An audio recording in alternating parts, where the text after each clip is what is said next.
ప్రభువు నామమున అందరికీ శుభోదయం.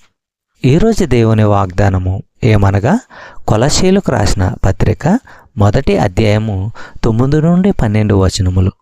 అందుచేత ఈ సంగతి వినిన నాట నుండి మేమును మీ నిమిత్తము ప్రార్థన చేయుట మానక, మీరు సంపూర్ణ జ్ఞానమును ఆత్మ సంబంధమైన వివేకమును గలవారును ఆయన చిత్తమును సంపూర్ణంగా గ్రహించిన వారునై ప్రతి సత్కార్యములో సఫలులగుచు దేవుని విషయమైన జ్ఞానమందు అభివృద్ధి పొందుచు అన్ని విషయములలో ప్రభువును సంతోషపెట్టునట్లు ఆయనకు తగినట్టుగా నడుచుకొనవలెననియు, ఆనందంతో కూడిన పూర్ణమైన ఓర్పును దీర్ఘశాంతమును కనపరచునట్లు ఆయన మహిమ శక్తిని బట్టి సంపూర్ణ బలముతో బలపరచబడవలెననియు, తేజోవాసులైన పరిశుద్ధుల స్వాస్థ్యములో పాలివారమగుటకు మనలను పాత్రులనుగా చేసిన తండ్రికి మీరు కృతజ్ఞతాస్తుతులు చెల్లింపవలెననియు దేవుని బతిమాలుచున్నాను.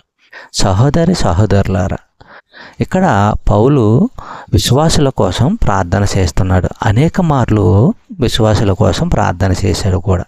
ఈ ప్రార్థనలో కూడా అతడు దేవుణ్ణి భౌతికమైన విషయాల కోసము, డబ్బు వస్తువుల కోసము అడగలేదు. జ్ఞానము, గ్రహింపు శక్తి, బలప్రభావాలు, ప్రేమ ఇవే అన్నిటికంటే ప్రధానంగా వారికి ఉండాలని అతడి ఆశ. దేవుడు మాత్రమే ఇలాంటివి ఇవ్వగలడు. దేవుని గురించి, బైబిలును గురించి తెలుసుకుని ఉండడం మాత్రమే ఈ జ్ఞానము, తెలివి కాదు. అవి పరలోకం నుంచి అనుగ్రహించబడతాయి. అవి కావాలంటే పరలోకంలో ఉన్న దేవుణ్ణి మనము వెతకాలి. చెప్పబడిన వాగ్దానము దేవుడు దీవించి ఆశీర్వదించును గాక. ఆమేన్.